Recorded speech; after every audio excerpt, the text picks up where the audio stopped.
Hello? Okay, so let's get started. So you probably have seen your grades for midterm 2. We kind of are trying to be a little bit relaxed in terms of grading. Overall, as we mentioned, midterm 2 is supposed to be more difficult than midterm 1. Hopefully you see like a more little bit depth in terms of math and algorithm being covered over there. Okay. And also remember we have the second part for homework 6 due on Thursday, already extend by 2 days. And also we saw a few posts on Piazza saying that you want to drop one homework. So dropping one midterm probably is not doable because it's really unfair for those who work really hard. I'm not sure how needed to drop one homework because so far I've seen the average being pretty high. We can try to decide later on, but on syllabus, pretty much like all these homeworks are equally weighted. Like how many of you really prefer dropping one homework? Okay, so we can do a little bit of poll over there. So kind of we can either consider dropping or let's say to give the lowest one a little bit kind of low weights. A question? Yeah, I have a question about, so the Jupyter notebook had that bit about bonus points, but that was in reference to homework 5. Is it still open for people to submit their own opinion? Because homework 5 is already closed, right? And I don't know, is this going to be unfair to some students? Because homework 5 is already, and also it will, actually has homework B5 being graded. So if it is graded, then it's unfair. If it's not, then I'm okay. I'll talk to TAs. Unless really there's really need, like otherwise kind of homework 5, once it's passed, it's passed, right? Well, on the other hand, it's not. So it's not dependent though. So, but has homework 5 solution provided? But that was the extra credit. Yeah, so there's a solution for extra credit. So let's say if the solution has been posted, then definitely no. If not, I'll talk to the IAs and TAs, okay? Right. So then, so since sounds like a lot of you raised your hands, what if, let's say, I lower the weight for the lowest homework? How many of you support? Okay, so less so. Okay, still quite a amount. Okay, I'll do a poll to say, because we don't want to say this too early. If we say this thing too early, probably many of you wouldn't do homework 6, which is unfair, right? Because so far the average has been pretty high. Hypothetically, if you are receiving like all above 95s, probably you're not going to do homework 6. And homework 6 has a lot of things to practice, okay? Overall, we want you to learn. All right, so we're going to talk about decision tree because we pretty much spent enough time talking about nearest neighborhood classifier. Nearest neighborhood classifier being the simplest, most intuitive, but to some degree, before the deep learning era, nearest neighborhood essentially becomes the most used classifier because it's simple and its practical significance is huge. Okay, so in terms of decision tree, we mentioned about cases like this. We're going to revisit this in our perceptron. So basically, this is a famous problem called the XOR. Suppose you have two points, positives, actually are crossing each other, and also the two negatives also on the diagonal side. So this is a typical problem that's hard to classify. So if you would have a supported vector machine classifier in the linear space, we all know that a linear SVM wouldn't be able to completely separate these 4 points into positive negatives for a linear SVM. But if you would do a nonlinear SVM by designing a, for example,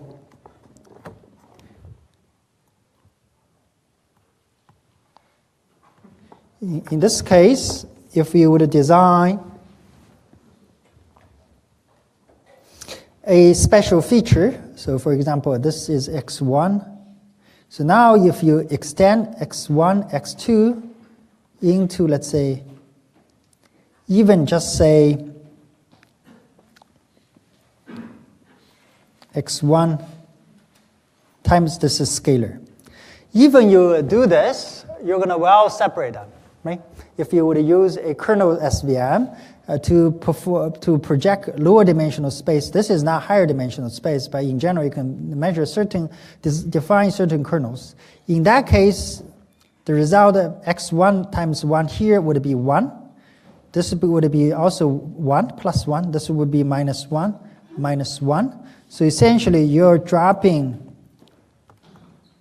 this would be your x1, x2 space, right?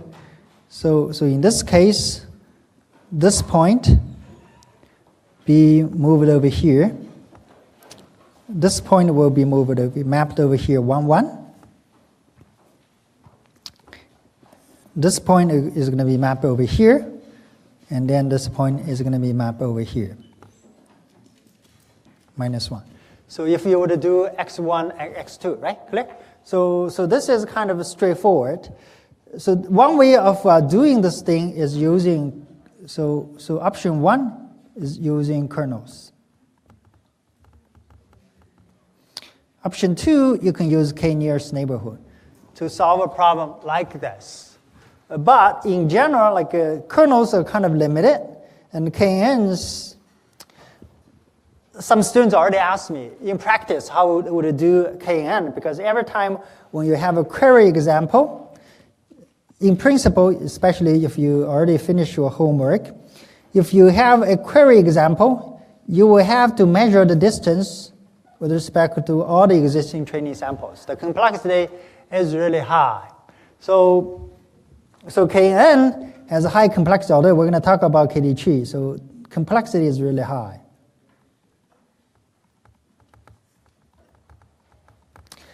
Kernels sometimes works, sometimes it also does not work. So in general, the complexity is also high. So both these things are high. So then decision tree actually comes up naturally. So let's see how we're going to do this decision tree. So in general, so in this case, supposedly we have these 4 examples. A naive thing essentially here as a decision tree, okay?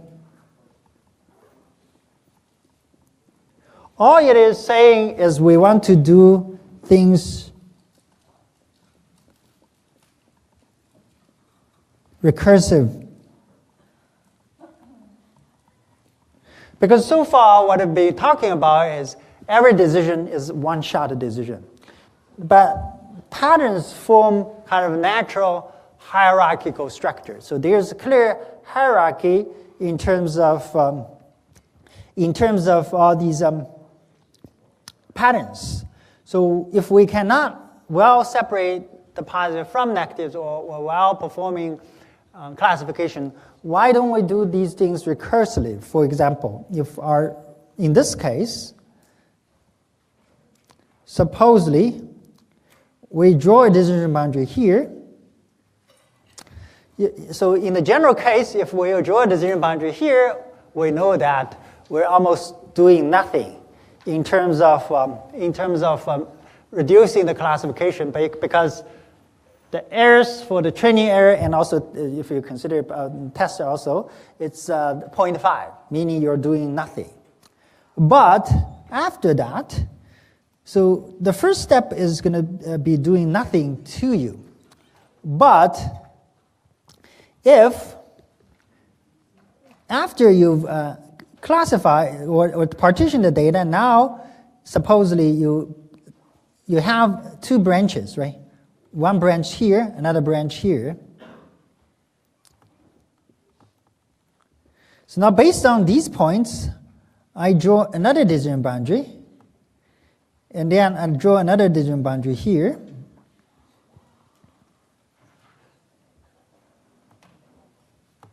So after 3 classifiers, so basically here we would have 3 classifiers. individual one, classifier 1, classifier 2, and classifier 3. So after 3 classifiers, we can well separate the positive from the negatives. Everything has been well separated. Okay? So this is kind of naive. So far, we've been talking about a single classifier. For difficult classes, using kernels or using KNNs, they become natural selection for us to deal with the complex patterns, because linear SVM, linear classifier, won't do us a job. But the patterns in kind of more natural sense, they form hierarchical structure. There's definitely a hierarchy. So why don't we take advantage of the hierarchy? So that's kind of the motivation for us. And the rest, then once we know this kind of a general concept, the next step is for us to consider something that is well mathematically guided. So that's the thing that we want to do. Okay.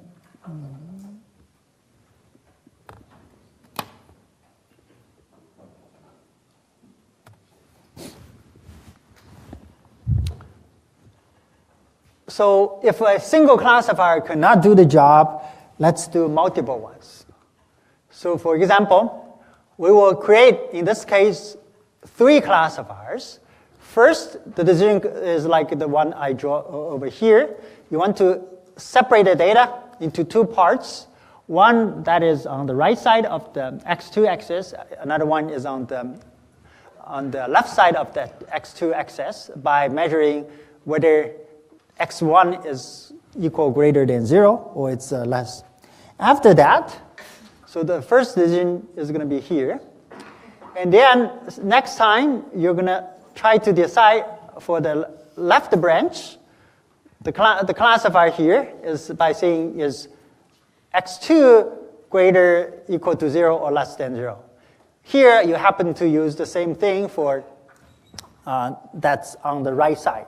But the classifier here, they do not necessarily to share the same. So almost they're always not the same. So it happens to be this classifier and this classifier, they are the same. But in most cases, they're not. Okay? So then this means, you see, once I do this, this point is classified into the far left. This would be to the middle here. This guy, you see, because it's x1 is greater than 0 and x2 is greater than 0. So you see, so this is how data is being classified into the leaf nodes of a decision tree where things are well classified. You see, so this is the original kind of thing, because there are 2 actions. One is by judging whether x1 is less than 0, and the second one is whether x2 is less than 0, right? So this is x1 less than 0 and x2 greater equal to 0. So this is this point. Okay? So this one, both are greater than 0. This is 1 greater than 0. Okay? So now you're well partitioning the data into leaf nodes, where in each leaf nodes, that's the criteria, at least at the very, very beginning of the decision tree. In the leaf node, you want to have the samples being well classified. So you can see these different nodes. Every single node corresponds to one single class. If any sample happens to be dropped into this particular class, then you can assign its corresponding label. Here, you just remember the labels of this leaf node being positive, the class label for this one being negative, negative. So in this case,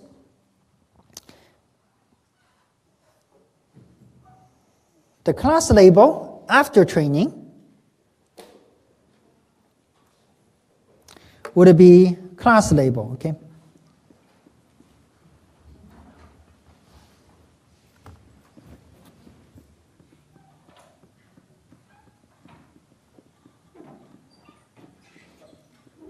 Positive, and then negative, negative, and positive. So then if you happen to have another point over here, your query point. So the class of this query point is by going through the decision tree. So for example, if this guy, so I first check So there are three classes, right? Classifiers. The first classifier is here, judging whether it's positive or negative. This is this classifier. The second classifier is here. So this is the second classifier. The third classifier is here. This is the third one. So if we have a quarrying point here, so first, this first classifier would say, because it's on its right side, so it is over here. So this would be first time it would evaluate for this guy, so it will go into this branch, right, for this point. So for this guy, first time it goes here because it's x1 is greater than 0. Next time it's x2 is greater than 0, you'll go this to 1. So essentially, during test time, this point will land in this tree node. Because its ground truth class label is -1, so you would assign, +1. So and then in classification, in the prediction stage, you will assign it being a positive example, because within this tree node, the memorized class label is positive. Yes? How does a decision tree work in the context of training or learning? We're going to talk about that. It seems like you're giving it the classifiers, and so training doesn't make sense.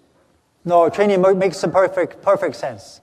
What is it? Training makes a perfect sense because this decision tree has to be obtained using training. No one is giving you a decision tree by default. But the classifiers are going to be obtained by training? Yes, the classifiers have to be obtained by training. So far, I'm just telling you, for these 4 points, if I give you a decision tree like this, how are you going to perform testing? How this whole decision tree is formed, okay? Clear? Makes sense, right? So this is kind of a typical decision tree in terms of testing stage. So this is general. But how you're going to obtain a classifier like this, actually, yeah, it depends, right? So it's not always the case. I would have something like this. For example, I can have another classifier. For example, I have positive, positive. Suppose you have negative, negative. So if that's the case, so I can have another classifier, for example, this one. This can be my first classifier because my classifier can be linear and nonlinear. So my first classifier can, by saying it should be,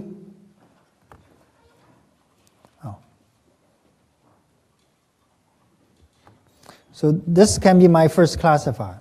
So the decision tree node, here, this first node can be x1 greater than 0 and x2 greater than 0. This is my first classifier corresponding to this area. Okay, so my second classifier, so then what's on my left?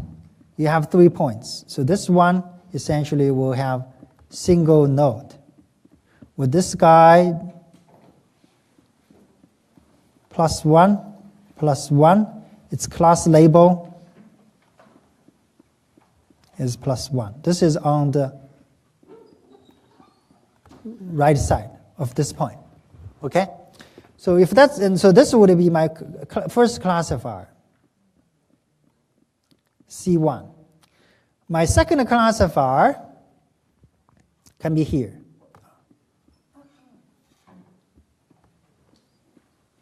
For example, my second classifier can be here. Meaning what? Meaning once I get into this point, this one says whether it's x2 is greater than 0. If that's the case, you go to this branch. This will code up the point of -1 + 1. Its class label being minus. Okay? So this would mean this is, for example, C1. Okay, so this is C1. This would be my C2. Okay, This can be my C2. So after that, I can have additional, another classifier being here.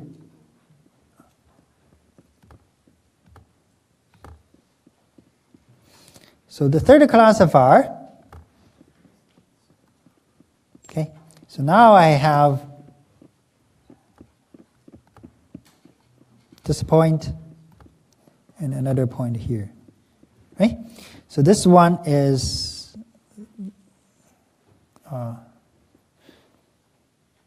so this one, the third classifier is by saying is x1 greater than 0 or not. This one will correspond to point less than 0. Let me use, yeah. Is it? Okay, so yes. So this one would correspond to point -1, +1 -1. Yeah. +1 -1. Class label is minus. This guy will code up -1 -1, class label being positive. Okay? So you can clearly see the same training set.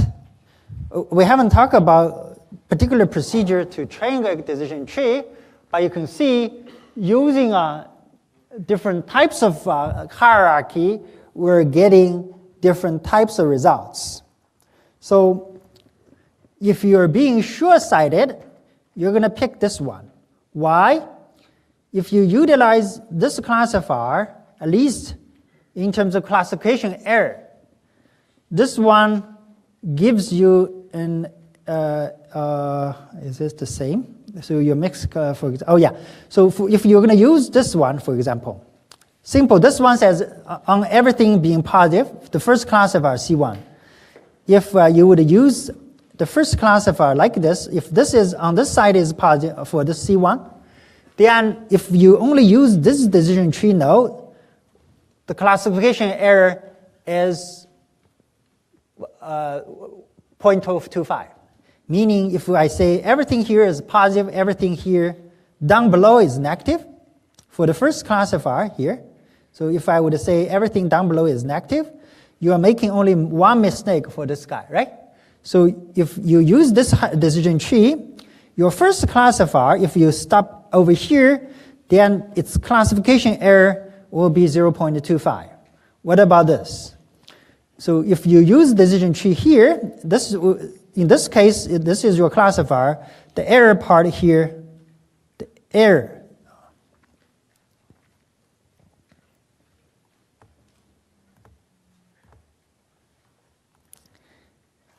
E train, okay? E train error for this first node is 0.5.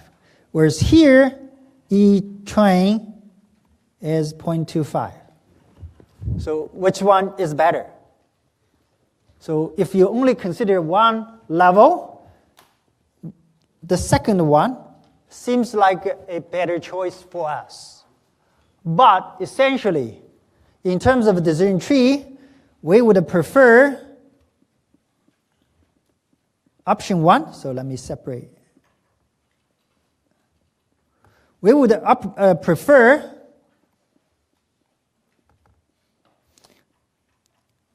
we do not want this one. Why? This is unbalanced tree, and actually it's more prone to error and more prone to overfitting. So this is why decision tree itself is a difficult problem in general. Because it's hierarchy, making the best move at the very beginning may not necessarily lead to the best solution in the end. So for example, so sometimes we cannot be short-sighted, right? So supposedly we want to, there are so many stories about this. For example, so supposedly you're running a business. At one time for a customer, you're trying to earn, let's say, additional $10 from this customer. So you try so hard, in the end, this customer is no longer happy, but you earn $10. But if you make a particular customer happy, he or she is going to introduce more business to you. So a short decision to earn immediate $10 or $100 probably will mean to lose, in the end, $10,000, $1 million, $1 million, if you can make your customer happy. So same thing. Here, if even you are making a good decision, seemingly a good decision for the first node, it may not necessarily mean the decision is optimal. So in this case, your classification error is 0.5, meaning you're doing nothing. But once you reach into the second layer, you can see your classification become more preferred in option 1 rather than option 2. Okay? So this is kind of intuitive idea over here. So why we're doing training. So essentially training is very serious in decision tree. There are multiple solutions. In this lecture, we're going to only talk about mostly one, which is the most representative one. But you should not limit yourself from thinking about other options. But in general, like there are several properties of decision tree. First, it's hierarchical. Secondly, you're making a greedy solutions. But this greedy solution might not lead to the optimal solution.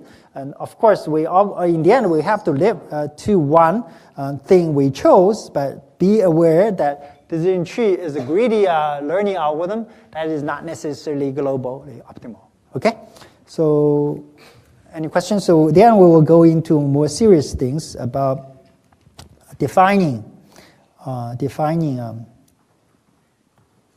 or learning decision tree. Okay.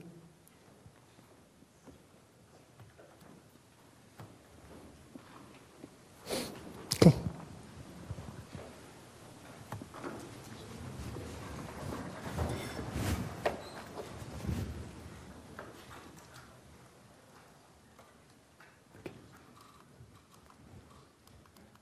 So after training, basically this is the procedure. So the general rule is divide and conquer. So in machine learning, divide and conquer is also a very important concept. So far we haven't been talking about. But this is a critical kind of guideline in machine learning. If we cannot solve a problem once, then we do divide and conquer.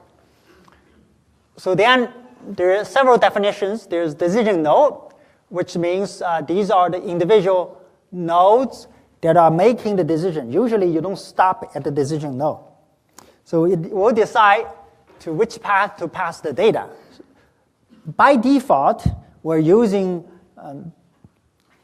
2 branches of the decision node, but it's not always like a dichotomy.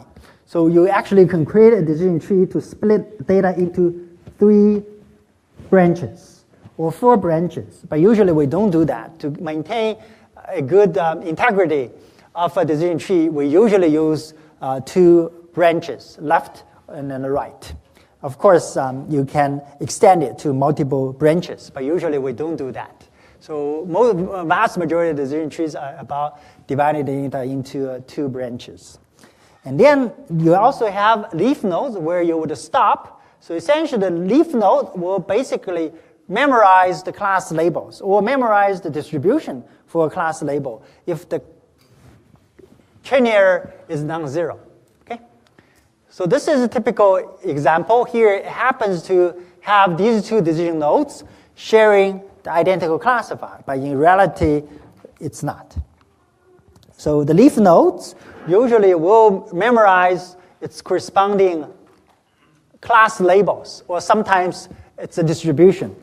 If you happen to have a certain number of positives, certain number of negatives being not well separated in the decision tree node, then you will memorize its distribution. Let's say 90% of the samples are positive, and then 10% of the samples are negative. So in that case, what you remember in your decision tree is by saying, for this tree node, instead of saying it's strictly positive, you would say the probability y being positive in this case is 90%, and then y being negative here is 10%.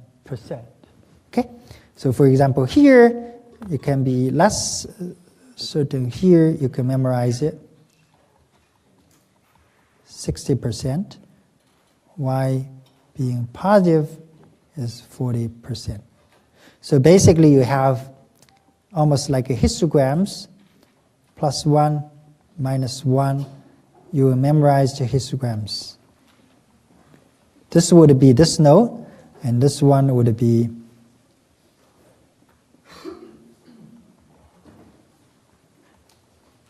this node. Okay, so you just memorize the class distribution for these leaf nodes. That's also typical. We're going to talk about that. Okay. All right.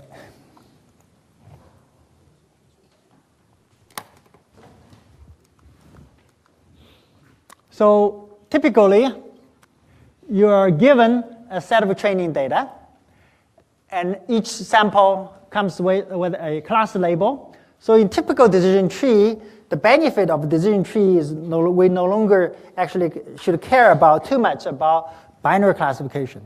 So in SVM, extending a binary SVM to multi-class SVM is non-trivial. But in decision tree or in k-nearest neighborhood is more. I'm going to ask you a question later on. So these things like extending from binary classification to multi-classification is trivial. You just memorize its class label, where in SVM, it's no longer that easy. So overall, what you can consider is just the decision tree consists of a hierarchy of if and else. So I was sharing the story a long time ago when I was a student, a graduate student, like have a professor who is leading a project, and then he hired a student to do pattern recognition. In the end, the student worked really hard by writing several thousand lines of if and else to do pattern recognition. You can see if you would write down these if and else, it's almost a nightmare later on. So we have to do serious learning. Okay. So basically, like if we want to classify, this is a famous C4.5 classifier. It's the most standard decision tree classifier. Basically, you would partition essentially your data using a hierarchy of decision nodes. In the end, you would classify them into bad and good based on certain things. So for example, this would be a classifier, right? So if you would classify it's a good job or bad job. So in general, you see, if wage increases first year, you would consider this as a good job. But like you guys are facing all the job fairs, you are looking for jobs on the market. So basically, like if we have offers, in the end, you have to decide which offer is more preferred, right? So if the wage increases, then you would consider probably it's on the upside, right? On the better side, on the good side. So if there's no increase, probably it's less preferred. But if there's no wage increase, however, the working hours are kind of small, then probably it's a good job. So supposedly if you go to a company and they're going to tell you, we're not going to increase your salary, but you only need to work, let's say, 5 hours a week. And no one will say that, but that's something you want, right? So if you have low working hours, it's a good job. You have a lot of working hours, but so you see there are now 3 branches. So if you have a contribution to health plan, if you have a full contribution, then contribution to health plan. So full, it's about half. So if you don't need to contribute anything to a health plan, why is half good? I'm confused. So this is kind of intuitive. I don't know. But let's use the other branch. So holidays. So if you have more holidays, then it's good. Less holidays is bad. And you have wage increase again, so you can see, right? So nothing is perfect. So this is typical, right? Like if we have, let's say, 5 offers at hand, like a company that gives you double the amount of salary, you have 30 days of vacation times, all benefits, that's too ideal. You only need to work 1 hour per month. That's too ideal. Don't think about it, right? So in the end, it's always kind of a comparison. And so it's essentially a combination of good and bad aspects. So in the end, you would classify the job as good or bad based on these things. Okay, you see? So this is kind of a hierarchical way of thinking about classification. Oh, I'm not. Why this?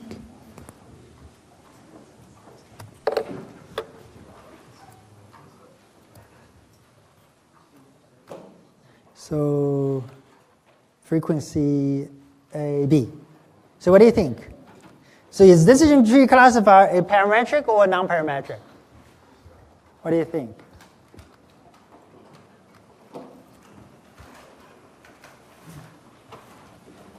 I just turned on.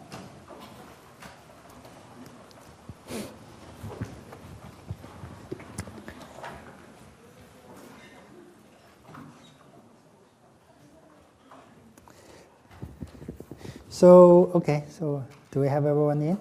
So basically, so we still have more students saying B than A, which is good. So pretty much I hint you.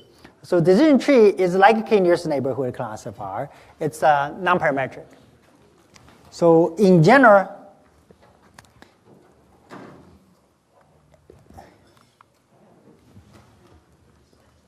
the answer is B. The leaf node of decision tree classifier typically, so this typo here.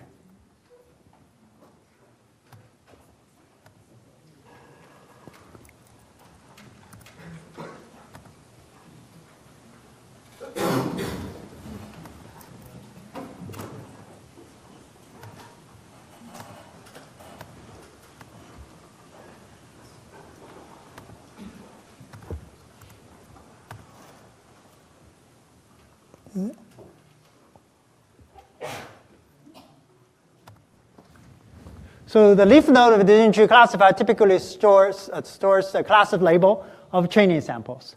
The depth and the number of leaf nodes increase when having more training data. Okay, so this is a decision tree is standard non-parametric model. Although you can argue that later on, if I would have fixed the number of depths, if I would have fixed the number of leaf nodes, you can make a decision tree into parametric. But in general, the consensus is decision tree is a non-parametric model. In a way, it is a k-nearest neighborhood, but with a smart k-nearest neighborhood search strategy. So remember that. So it sounds like most students have a correct answer, but still we have a significant amount of students, number of students who are also have a wrong answer. Okay, so in general, no. So this would be a typical decision tree classifier. In the end, you can consider a decision tree consists of a bunch of if and else. So when we do training, we do a tree construction plus pruning. Tree construction is done through divide and conquer, and tree pruning is trying to do cross-validation to reduce the generalization error to increase the generalization capability. Okay? So let's see how we're going to do this. And when we're trying to construct tree, there are multiple possibilities. There are three possibilities. So for S, that contains one or more samples that all belong to a single class, or S contains no samples, or the set contains samples that belong to a mixture of classes.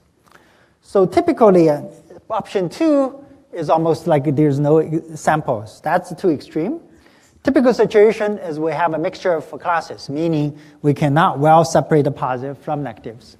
And then for the leaf nodes, especially in the first step of training, before we do tree pruning, the leaf nodes only consider one single class, either positive or negative. So that's when considered everything as being well separated. Okay? So now let's look at the situation here. Suppose in this case we have 2 classes, 6 samples. This is our given training set. Now let's talk about training. Now training becomes serious. So one thing I should tell you again is, unlike in the standard case, for example, let me show you.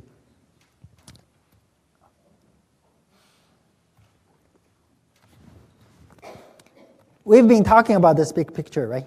So we're given a training set. We always, for all these linear regression, logistic regression classifier, rigid regression, SVM classifier. We have a single loss function to minimize. But can we do this in our decision tree? We already mentioned previously.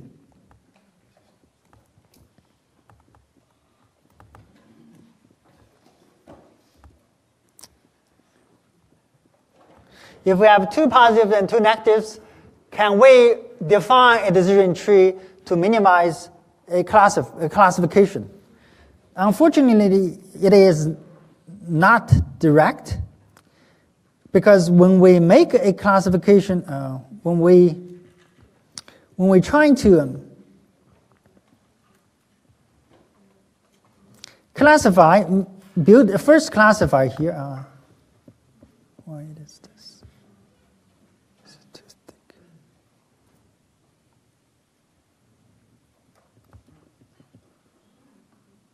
So when we first try to classify, so using the first classifier, we do this. If we say this is a positive,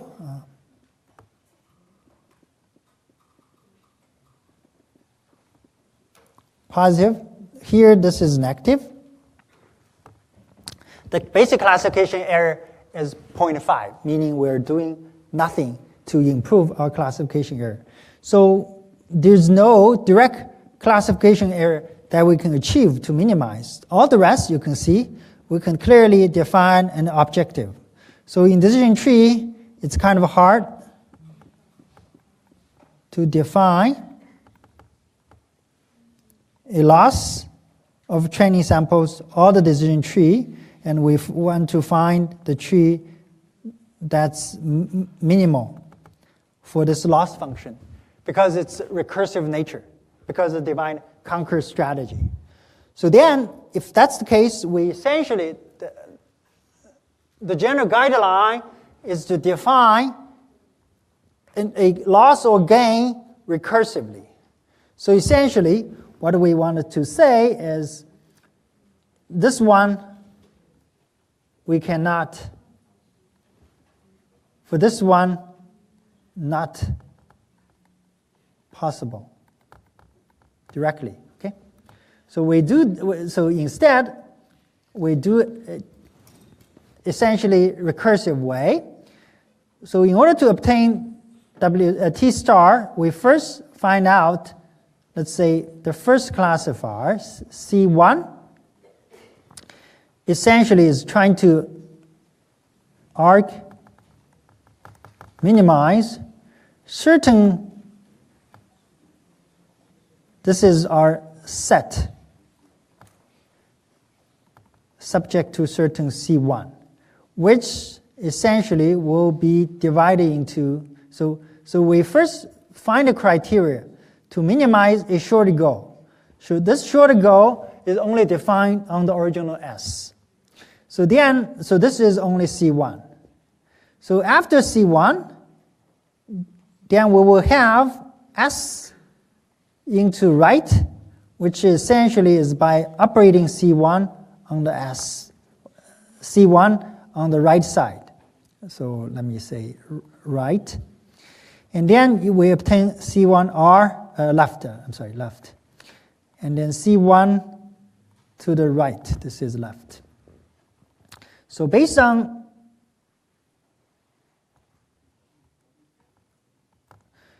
So then we actually obtain a division for the original data, and then we separate them into left and the right branch using the first learned C1.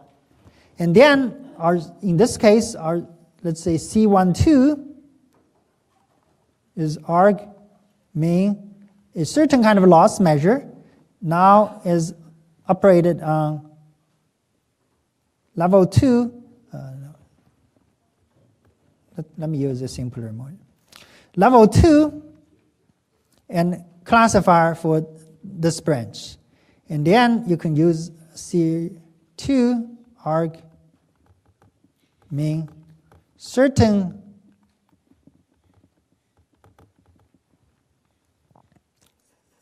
C22. Okay, clear? So instead of in the standard case where we can have a clear objective function to minimize because it's a one shot in terms of classification, we have to do things recursively. Because unless we go to the very bottom of the decision tree, we don't know whether our decision is good or not.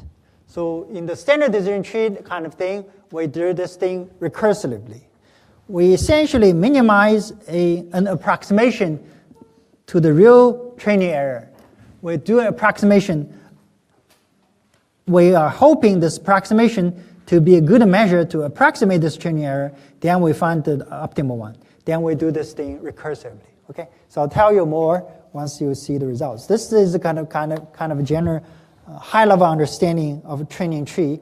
Why it is quite different from the previous case where we define its loss function. Then we either use a closed form solution like ridge regression, or we use gradient descent, because this whole thing is recursive. We don't have a single loss defined over here to minimize, because the first classifier we would decide this, it has to rely on your second classifier. And then quick question, for example, if I can ask you, like, what is the potential, like the first name of your first grandchild? Kind of, it's hard for us to think of, right? Unless you have your son or daughter, and also even you have multiple sons or daughters, you even know who is going to actually give birth for your first grandchild. And also naming, unless you're so strict, like you are the superpower, everybody has to listen to you in the family. Otherwise, like the name has to depend on your sons and daughters, and your son-in-law and also your daughter-in-law, right? So essentially, this is kind of thing. It's all dependent. You cannot make a decision at the very beginning, okay? So that's kind of a simple analogy. And just like we cannot predict in many cases, it's really times it's hard to force a lot of things to our children. And okay, all right. So now we can take a look. So for example, in this case, we can make multiple decisions. Again, now pay attention. Things are now recursive, and we don't have a single global optimal strategy to start with. So supposedly this is S, and then we have three possibilities if we would have the first tree node. We can divide the entire data set into one, into the left part. Then the left part is perfectly separated. The right part, you see, has a mixture. This is first classifier. This would be your second classifier. Left mixture, right mixture. This would be your third classifier. You can see left mixture, right mixture. So yeah, let me do a simple kind of thing. Just see, get a sense.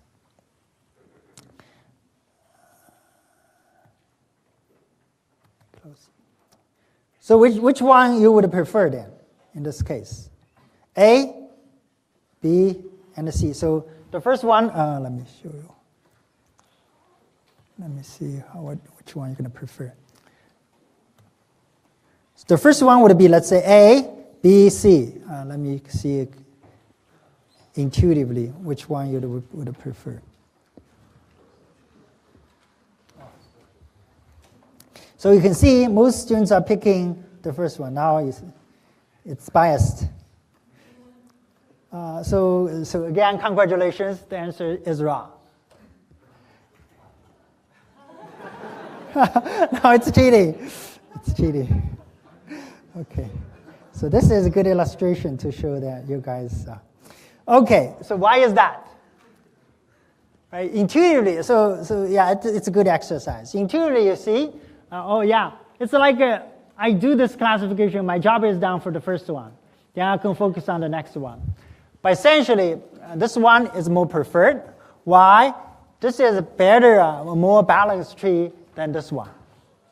You can see, and also in terms of mixtures, this is a harder mixture problem than this one to solve. You can see intuitively, so unfortunately a lot of you guys' intuitions are wrong, but at least some of you have good intuitions. But I think it's a good thing at least you didn't choose this one, okay? So it's about 1 and 3. So why, intuitively, without any math, why 3 is a better choice than 1? You can see first, this is better balance. Secondly, this is a much easier problem than this one because it only has 1 negative, 3 positive. Here it has 3 positive and 2 negatives, okay? So intuition tells you 3 is a better choice. So now, let's come back. As I said, training is serious here. So now you see, so you see the training thing. So training is serious. You have almost like infinite ways of splitting the data into 2 parts. And also, I should tell you, in terms of positive negatives here, we do not assign class label. So the job of a decision tree for each tree node is not to perform a classification. The job is to do a division. You just want to separate data into 2 branches. I don't care if the positives fall into the left side or onto the right side. It's about how to partition the data. Because remember, I showed you, the leaf nodes remember the class labels. So if we even have all positives here, it's okay. So this is probably one of the reasons why you guys are making some mistakes. Because here you would consider you have to assign the right side to be positive. No, that's not. It's about dividing the data. It's not about assigning immediately positive to the points on the right side and the negatives to the left side. Okay? So this is another reason why this is better than 1. Because if this has been well classified, I can just assign minus to the leaf nodes over there. Okay? So that's another point. So now let's see what is the guiding principle. Essentially, this is the guiding principle. First, this minimization part is there are 2 general things regarding this loss function or gain, what do we call? We want to maximize gain or we want to minimize the loss here. For the thing to happen like this. 2 criteria, okay?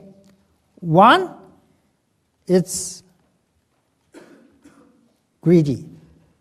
2, it's recursive.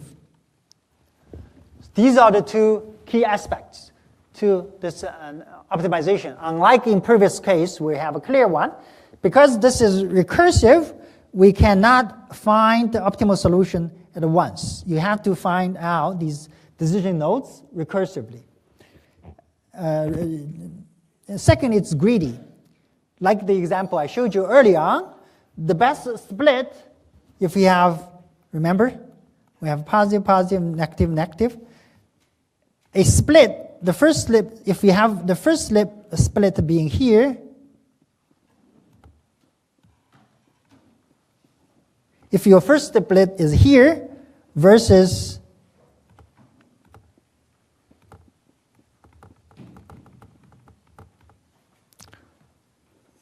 this one,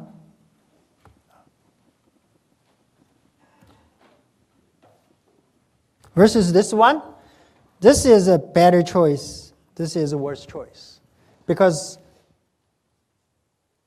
essentially this one, in the long run, is going to be worse than this.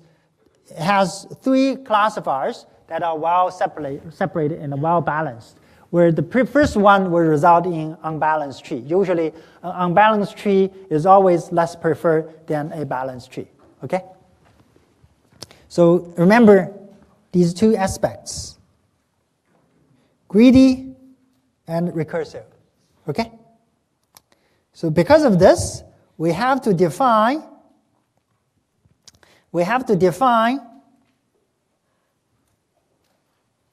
a recursive function to perform training. So this, because each individual node is about how to divide the data set, rather than performing immediate classification. So there's no direct classification error, but instead we compute an entropy. So how many of you have heard or are familiar with entropy?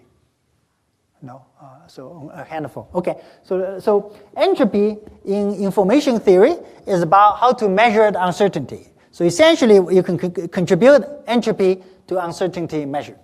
So now let's take a look at an example. So in this tree construction, so basically, if we would have entropy, so I'll tell you more later on how to compute entropy.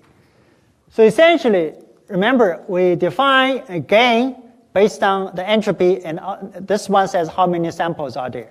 So a set of gain essentially is the entropy and also how many samples are there for this data set. So entropy can be defined over a given training set. So if we were to do this split, so remember, this is a maximization problem. The gain of S is independent of your tree decision node.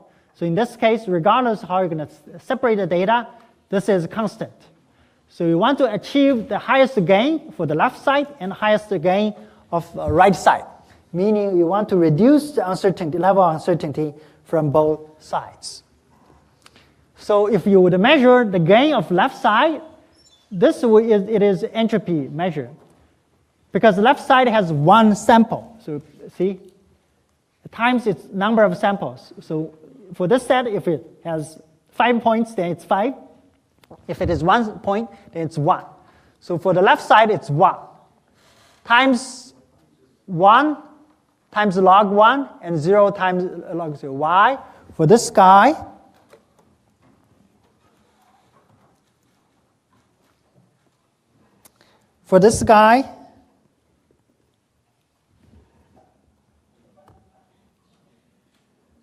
in this case, the distribution, right? We care about the distribution. In this case, the distribution for the positive and the negatives. Okay, let me use this. The distribution for the positive and negative for the left side, if it is minus plus, essentially the distribution is like this. 100% it's negative, right? So if you consider the entropy measure, entropy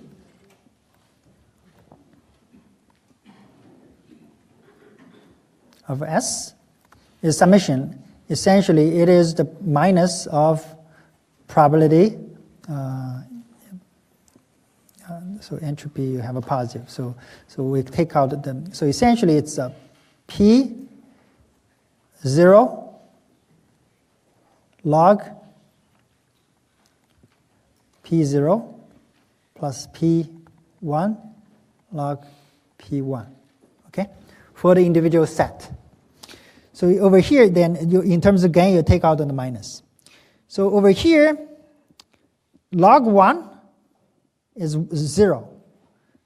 0 times log 0, here it's 0, defined by 0. So in that sense, entropy here, this whole thing minus, you take entropy with the minus term over here. So essentially, this part is the probability distribution of 1 and 0. Overall, it's 0, right? Where for this guy, what is it is distribution? Minus and positive. You have 3 positives here. So essentially, it's 3 over 5. Then you have 2 over 5. So if you would compute the probability, there are 5 samples here. So this is why you have 5. And then you have 2 over 5. So it's 0.4 times log 0.4. So remember this. Yes, remember this, minus and plus. So now it becomes minus 3.3. So in the entropy theory, high entropy refers to large uncertainty. A high usually a high entropy for binary classification, the distribution is uniform. This is high entropy. When you have a low entropy is when you have low uncertainty. So low entropy means low uncertainty. You either have a situation like this one, or you have a situation like this one. Either way, you will have very low entropy. So entropy measure is about uncertainty. The greater the entropy is, the larger the uncertainty is. So if we are having no constraint, then a uniform distribution gives us the highest entropy, meaning it's the most uncertain distribution.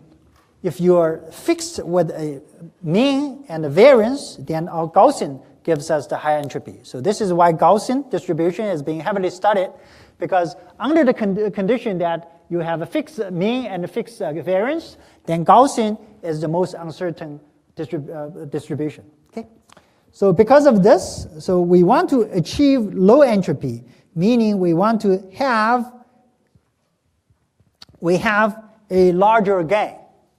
So why it is a larger gain will refer to a low entropy. So why not? Because here seems like we want to have a low entropy. So why gain is more on the larger side or rather on the smaller side? Anybody knows? So imagine, right, when we do the decision tree, we want to separate the data such that ideal situations, everything is all positive or negative, then entropy for this branch is 0. Entropy for this branch is 0. That's the best. Because the guidelines, if we want to split, the left side should be as clean as possible. Hope for almost like everything being positive or everything being negative. So either way is fine. Both sides will have entropy being 0. So you see, we want to have as clean cut as possible in terms of this making decision. But previously we already mentioned we want to have the maximum gain. So it sounds like we should reduce the entropy rather than increase. So why it is a gain then? Anybody? Okay. So the thing is that there's a minus sign here. Entropy is minus. So the gain has no minus. So instead of minimizing the entropy, overall entropy, essentially we want to maximize the overall gain by taking the minus sign. Okay? Clear? So now hopefully after this one, you generally kind of get an understanding. When you do decision tree, intuitive things will say that after your decision or split, you want to make a clear cut as much as possible, right? This is intuitive. This clear cut is measured by entropy, because either everything being on the left being positive or negative, so either way, this is okay, this is okay. Again, we don't care whether the left side is positive or right side is positive. As long as we can make a clear cut, that's good. Because later on, we can just by memorizing the class label. Okay? Clear? So that's how it is here. So now you can see.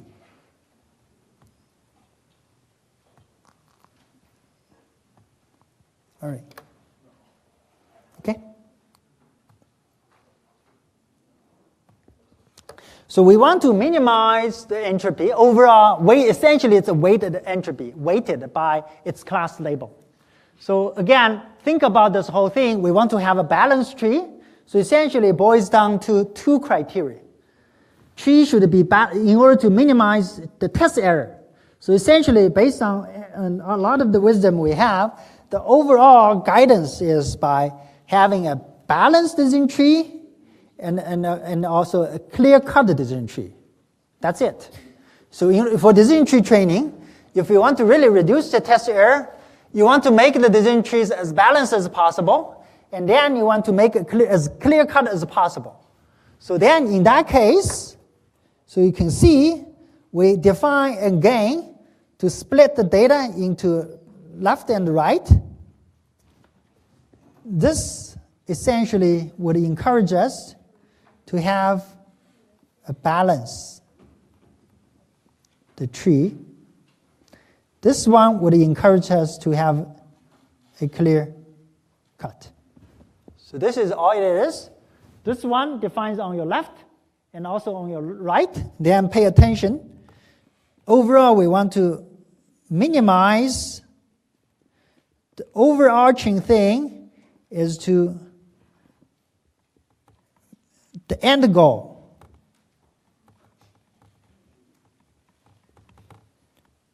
Minimize a balanced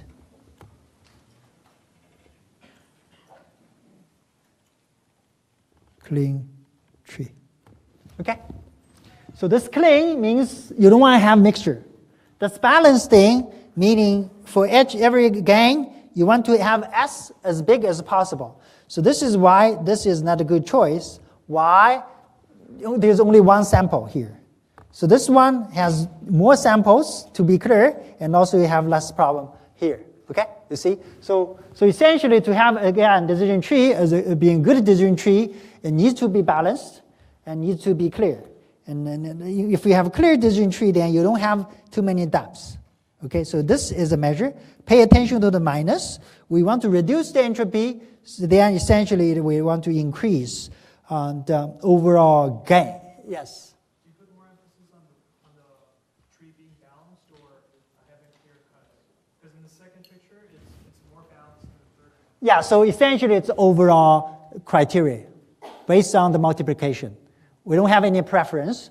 Based on the math, you just decide by yourself. Okay? So now let's see.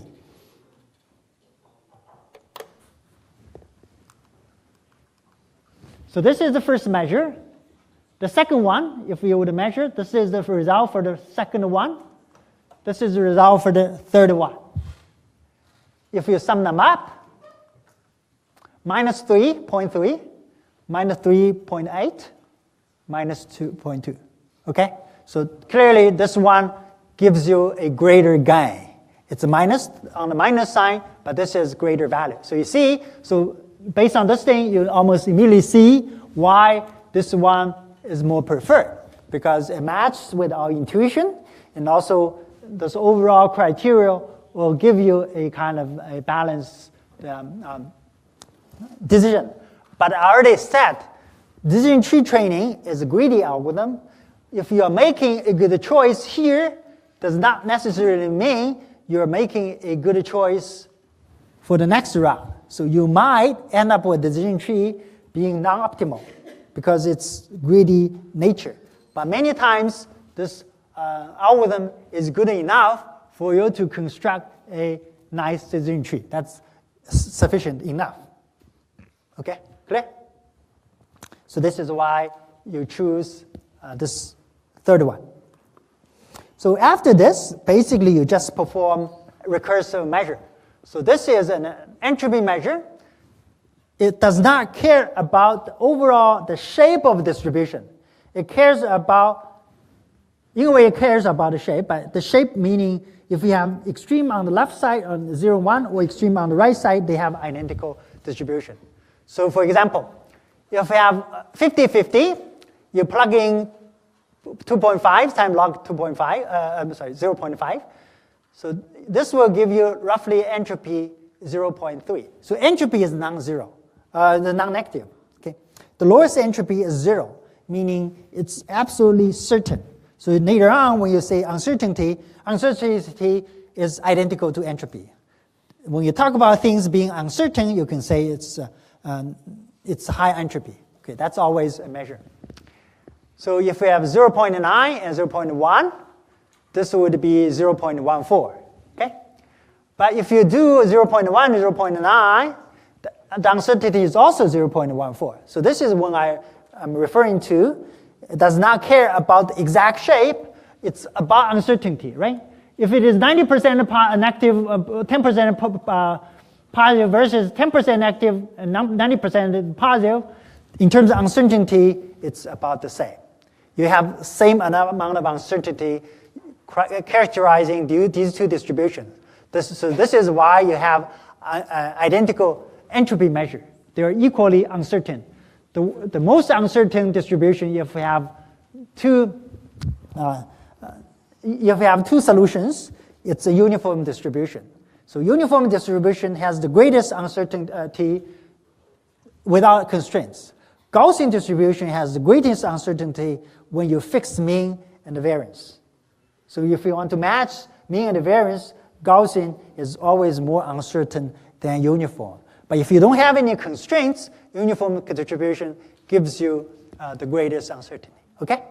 So this is why if you have a classification, 50-50 is something that you do not prefer, right? You want to have either being very positive or you want to be very negative. So in terms of this, again, whether it's really positive or negative for the particular value does not matter. They have identical level of uncertainty or identical level of value of entropy. Okay? So also there's the joint entropy. All we're doing is by measuring the overall joint distribution between x and y. For example, if that's the case, this is how you're going to measure its uncertainty. You plug in 0.2, probability being 0.2, plug in 0.4, and then 0.4 times log 1.4, 0.35 times log 0.35, and then it's 1.2. So this would be for a joint distribution. And then if you would have, for example, in this case,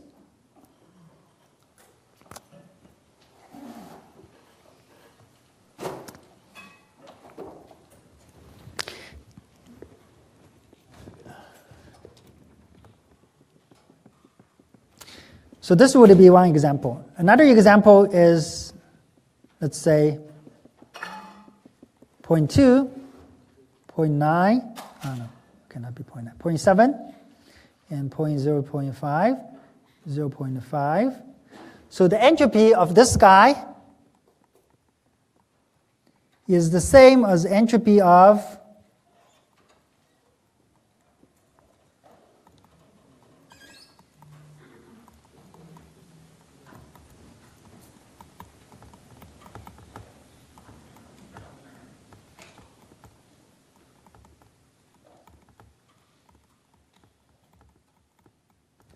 you see? So it's all about uncertainty. I don't care whether it's 1-1 being a higher probability or 1-2 being a higher probability. It's about overall the distribution, how they are really positioned. It's all independent here. So in terms of distribution, they are different.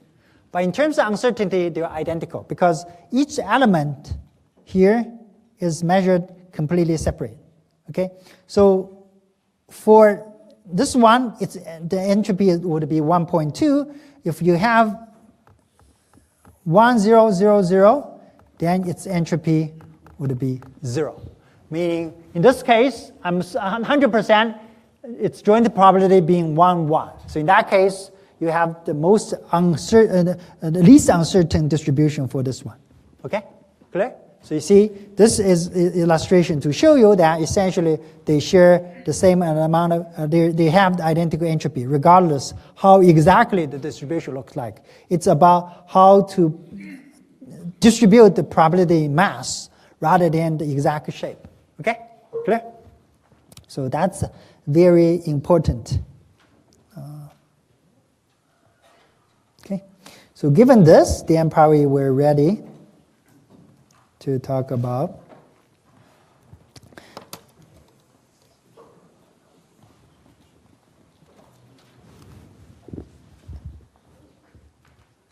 so this is how you're going to measure. So in the end, entropy measures the amount of uncertainty for a probability distribution. Two different distributions will possibly give you identical entropy for the reasons I mentioned previously. Okay? Usually it means how valuable you know you can predict x from under px. If px is if the entropy is really low, then you're very certain for a particular value. If the entropy is really high, That means if I give you this probability distribution, you probably cannot tell me how most likely X will be. Okay, so now after this, every time, remember, we do a recursive decision. So supposedly, this is our first choice for our root tree node. Then we focus on training a subset here. And the second decision would be here. This one we can already stop. So we can stop here. So basically, this one has 2 decision nodes of level 2. Okay? So given our training samples, we can try to recursively construct tree using this criteria. Okay? So you would partition the data. Again, I already mentioned to you, this one would be the best. Then after this, we just find one clear cut to obtain this. So these are kind of the results we're going to have. After we train the decision tree, usually we would perform a tree pruning. So meaning for the initial round of decision tree, we have perfect classification. But in order to increase its generalization capability, we would reduce the tree to 1 level here. So in terms of training error, same thing as before. This one gives us a greater training accuracy. This one, we have still some misclassification.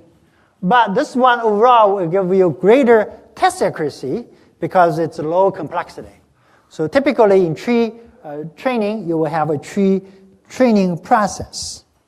So these are then, or like, so based on this thing, we probably can see how decision tree was obtained, right? I showed you before. So supposedly you want to classify between New York versus San Francisco. For the individual dimension, you can plot out, or 2 dimension, you can plot out the data. So for the individual features, hopefully now, after all these lectures, if we revisit this illustration, you have a better understanding now. So if we plot them in 2-dimensional, it's a mixture, right? So you see, right? Largely they form some positive and negative regions, but not everything can be well separated. So if you look at the individual dimensions, they form like this. Then if you would train this in tree, so you see, if you plot out individually, you cannot well separate them, right? So this, if you would move, you see, if you would move, it will give you different splits. So then, if you would perform decision tree, this is the first cut. First is based on elevation. Then the left side is based on price per square foot, and the second one is on the price. You do this recursively until you see the leaf nodes become solid, meaning there's no mixture.